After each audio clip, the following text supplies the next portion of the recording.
Y lo sigue haciendo, mis hermanos. Así que no se olvide de estas palabras, no se olvide de que el Señor lo ama. Que Dios bendiga, ¿cierto?, a las personas que han ido llegando. Les saludo en el amor del Señor. Espero que de verdad que en el nombre de Jesús se los digo. Espero que en este día se puedan ir transformados, se puedan ir llenos de la presencia del Señor. No espere el día de mañana. No espere que pase algo para que usted tome una decisión. No espere para que suceda algo grave quizás en la familia o algo que quizás Dios no lo quiera, mis hermanos. No espere a acercarse al Señor, porque el Señor está presto, mis hermanos. Está presto para escuchar nuestras voces, está presto para escuchar nuestro clamor, está presto para escuchar lo que sentimos en el corazón. Podemos pasar situaciones malas, pero como decía nuestro hermano Marco, ¿cierto?, con el devocional, que a pesar de todas las cosas podemos glorificar al Señor. En las buenas y en las malas, mis hermanos, podemos darle la honra y la gloria al Señor. Amén. Así que, mis hermanos, les invito a que puedan abrir sus Biblias, ¿cierto?, en el capítulo 7 de Hebreos. Vamos a seguir, ¿cierto?, con la dinámica que estamos llevando semana tras semana. Que Dios bendiga, ¿cierto?, a los predicadores, a las personas que han ido pasando. Me alegraba mucho el corazón de ver a nuestra hermana Isabel la semana pasada también predicando, exhortando la palabra. Es algo que siempre nosotros como familia, en particular nosotros como Llévenes Contreras, por el lado de nuestra madre, por ejemplo, a nosotros nos da alegría, nos da mucho gozo a ver a nuestra hermana, ¿cierto?, bendecir la obra del Señor, el poder predicar su palabra, porque es una de las tantas semillas que mi madre dejó en esta tierra. Y estoy seguro que no solamente ella, sino que hay muchas aún, que aún quizás no han florecido, mis hermanos. Pero nosotros debemos seguir ese ejemplo de Jesucristo, plantar esa semilla para que el día de mañana también muchos puedan seguir conociendo al Señor. Amén. Así que les invito, ¿cierto?, a abrir sus Biblias. Vamos a leer el capítulo completo y luego lo voy a ir poco a poco explicando, ¿cierto? Y como introducción, mis hermanos, bueno, han ido escuchando mucho, no sé si se acuerdan de una frase que ha ido en cada capítulo, mis hermanos, según el orden de Melquisedec, mis hermanos. Hay una frase que se ha ido repitiendo muchas veces. ¿Y quién es este Melquisedec, mis hermanos? Y aquí lo explica la palabra del Señor. Amén.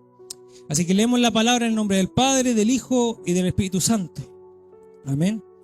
Dice así: este Melquisedec, que era rey de Salem y sacerdote del Dios Altísimo, salió al encuentro de Abraham cuando éste volvía de derrotar a los reyes y lo bendijo. Entonces Abraham le dio los diezmos de todo. Melquisedec significa en primer lugar rey de justicia y también rey de Salem, que significa rey de paz. Nada se sabe de su padre ni de su madre, ni de sus antepasados, ni si tuvo principio ni fin. Pero a semejanza del Hijo de Dios permanece como un sacerdote eterno.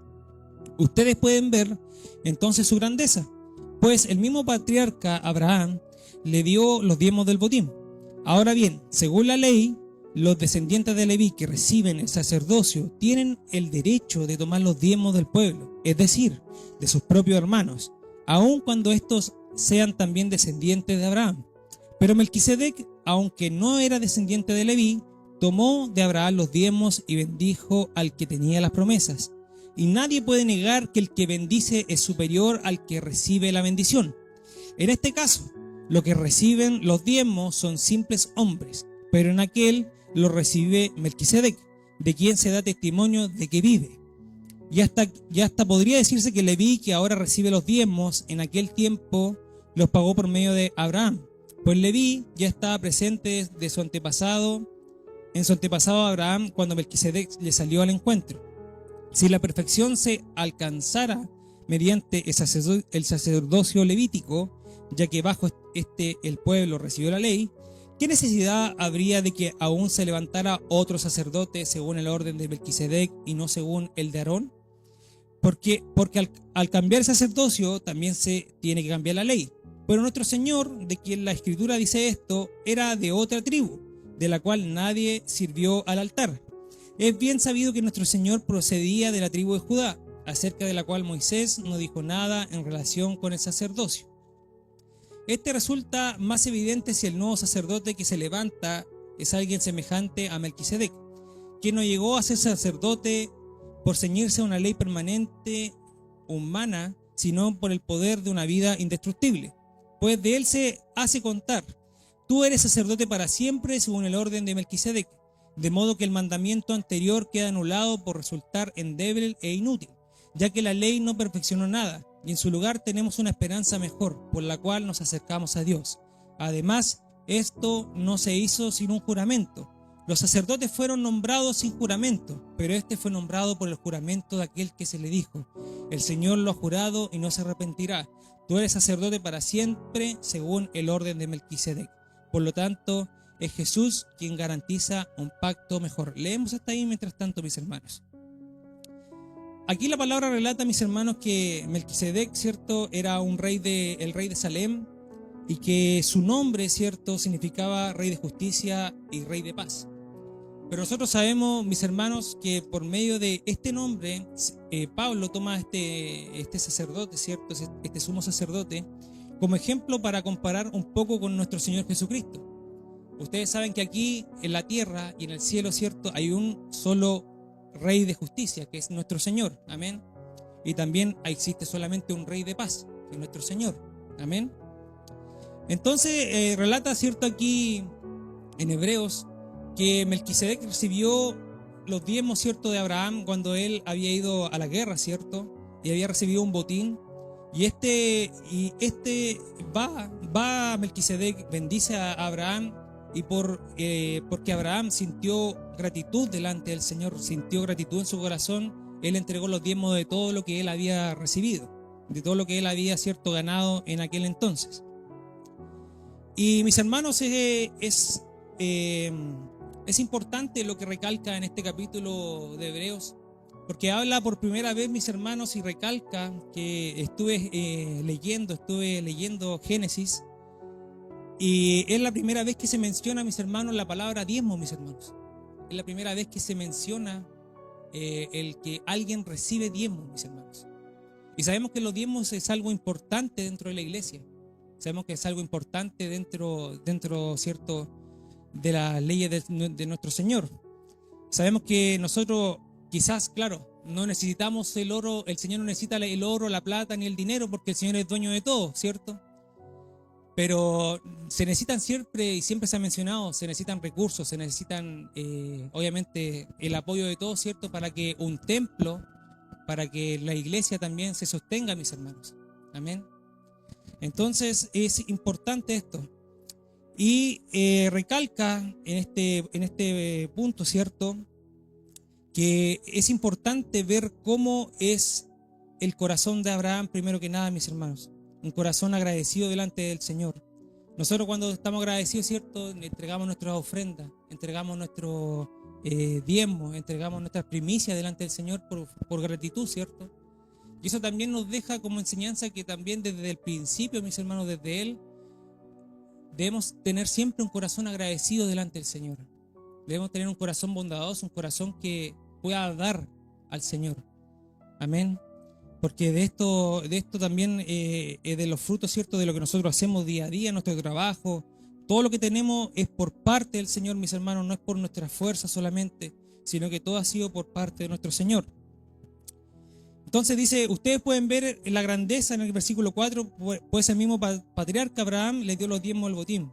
Ahora bien, según la ley, los descendientes de Leví que reciben el sacerdocio tienen el derecho de tomar los diezmos del pueblo, es decir, de sus propios hermanos, aun cuando estos sean también descendientes de Abraham.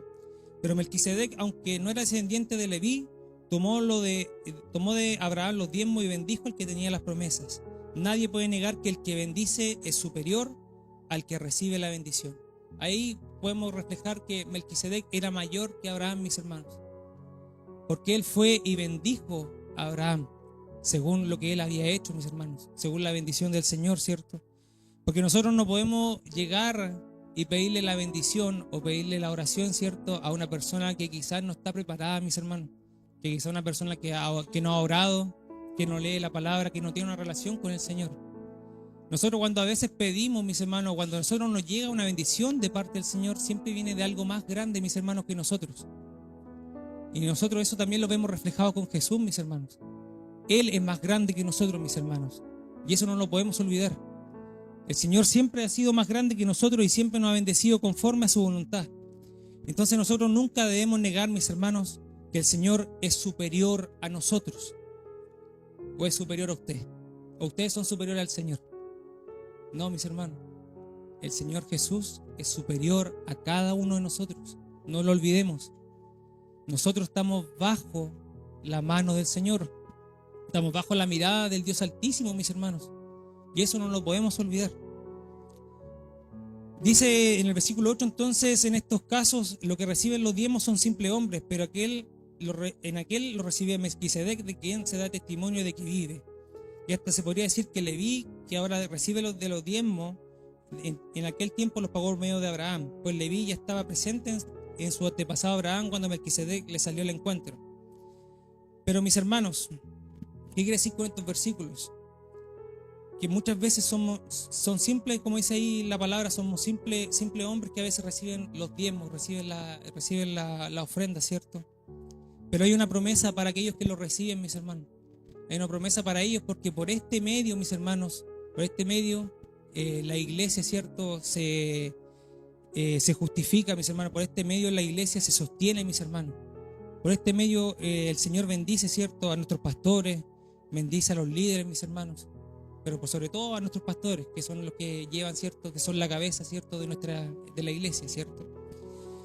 Y dice, si la perfección se alcanzara mediante el sacerdocio levítico, ¿qué necesidad habría de que aún se levantara otro sacerdote según el orden de Melquisedec, no según el de Aarón? Porque al cambiar el sacerdocio también se tendría que cambiar la ley. Pero nuestro Señor, de quien la Escritura dice esto, era de otra tribu, de la cual nadie subió al altar. Es bien sabido que nuestro Señor procedía de la tribu de Judá, acerca de la cual Moisés no dijo nada en relación al sacerdocio. Cuando dice que se tiene que cambiar la ley, mis hermanos, no es que se tenga que cambiar los mandamientos, sino que habla sobre la ley de los levíticos, de los sacerdotes, ¿cierto? Pero aquí se da un ejemplo tremendo, mis hermanos, que muchos pensaban que si tenía que salir un nuevo sumo sacerdote y no tendría que hacerse esto, quizás no habría llegado nunca a Jesucristo, mis hermanos.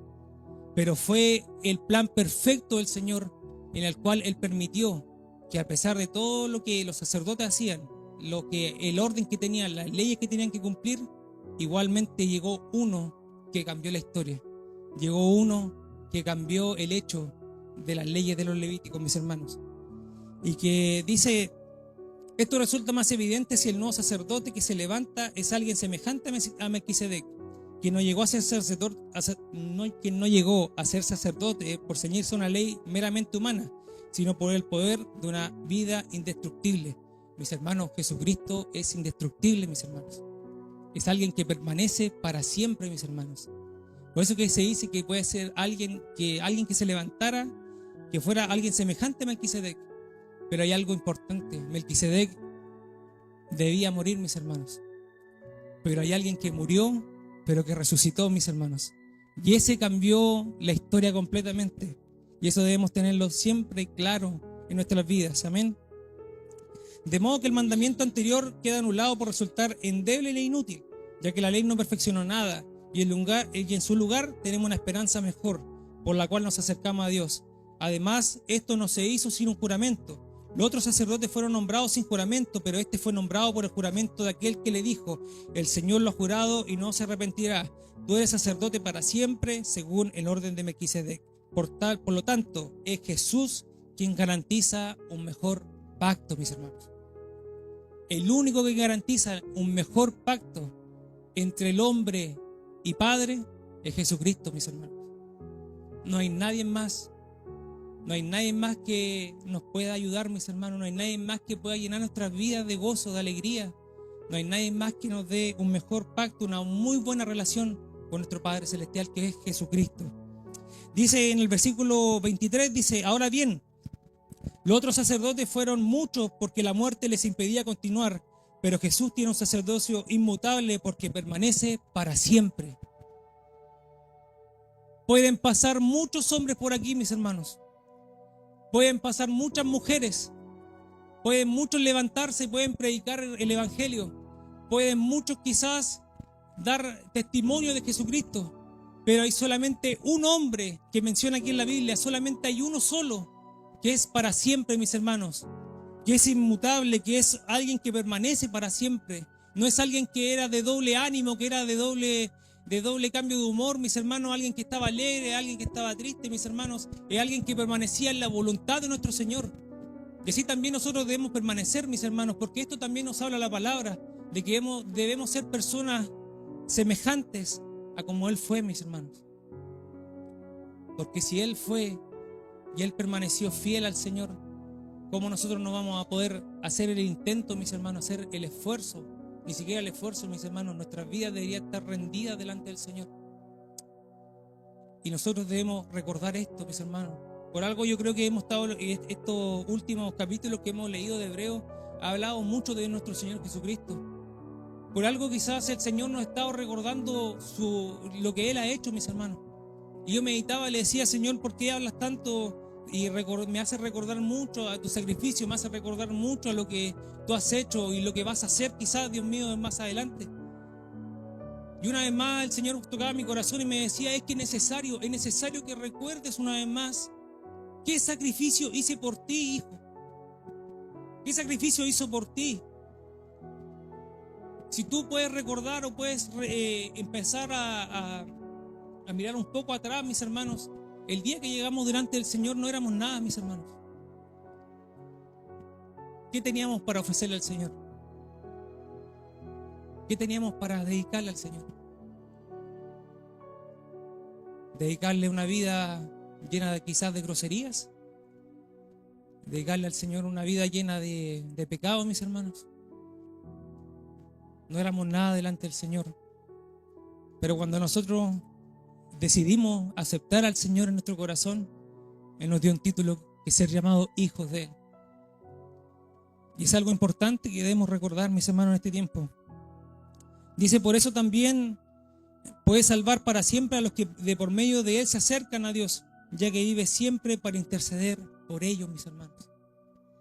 El Señor está presto, mis hermanos, una vez más les digo, está presto para salvar para siempre, dice la palabra, a todo aquel que se acerca a Él. Yo te hago esta pregunta: ¿tú quieres estar lejos de Él o quieres estar cerca de Él? ¿Quieres vivir tu vida como tú la deseas o quieres vivir bajo la voluntad de tu Señor? Y dice, Jesús es el sumo sacerdote que necesitábamos tener, santo, inocente, sin mancha, apartado de los pecadores y exaltado por encima de los cielos. No es como los otros sumos sacerdotes que diariamente tienen que ofrecer sacrificio, primero por sus propios pecados y luego por los del pueblo. Jesús hizo esto solo una vez y para siempre cuando se ofreció a sí mismo, mis hermanos. Increíble.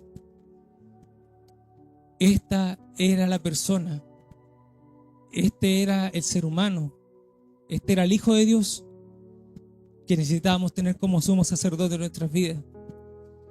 Era Él aquel que necesitábamos en nuestro corazón, mis hermanos. Lo que el mundo necesita hoy en día, una persona que era santa, inocente, sin mancha, dice la palabra, apartado de los pecadores y exaltado por encima de los cielos. No hay nadie más alto que Jesús, mis hermanos. No hay nadie más alto que Dios. Y como decía aquí el versículo 27, los sacerdotes antiguamente ofrecían sacrificios, mis hermanos.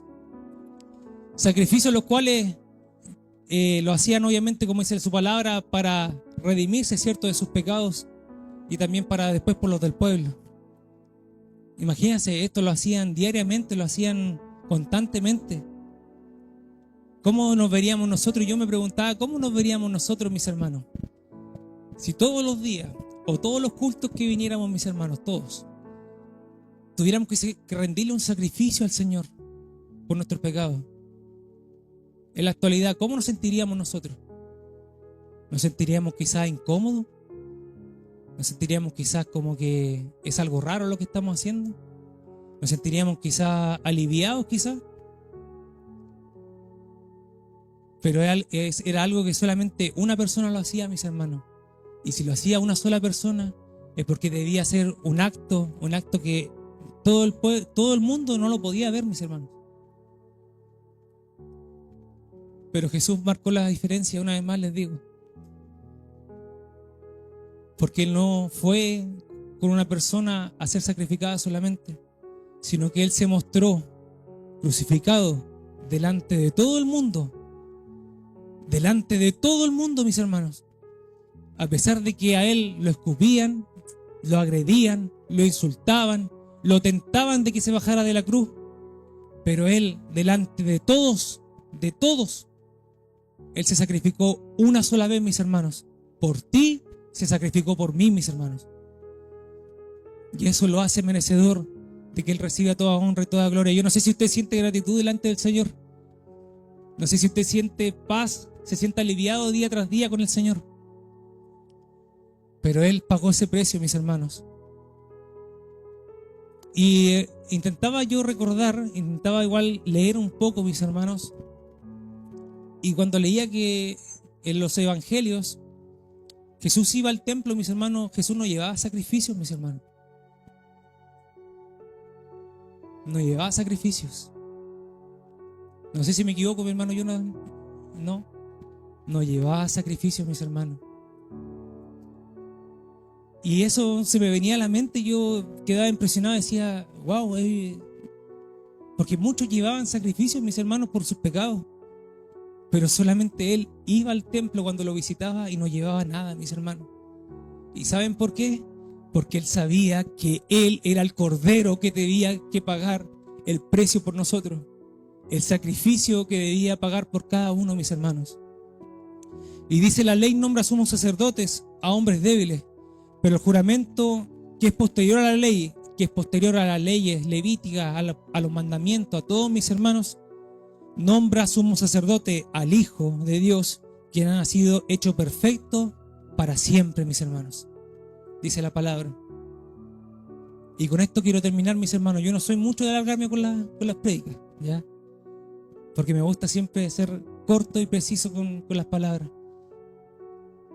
No olvidemos, mis hermanos, que hay alguien que pagó el precio por ti primero que nada.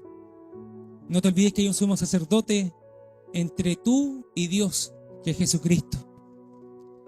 Hay alguien que pagó el precio, mis hermanos.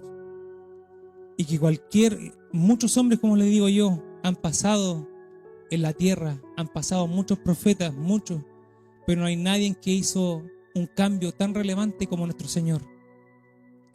Así que así como dice aquí, que por la orden de Melquisedec, que es para siempre, nuestro Señor Jesucristo es para siempre, mis hermanos. No hay un antes, no hay un ahora solamente, hay para siempre, mis hermanos, para siempre. El Jesucristo reina hoy, mañana y siempre, mis hermanos. Amén. Así que no se olvide, mis hermanos, que el Señor está presto aquí. Y yo, mis hermanos, en esta noche, porque el siguiente capítulo habla sobre el nuevo pacto, un mejor pacto, ¿cierto? Y que lo veremos el próximo jueves. Mis hermanos, yo en esta hora quiero invitarlos.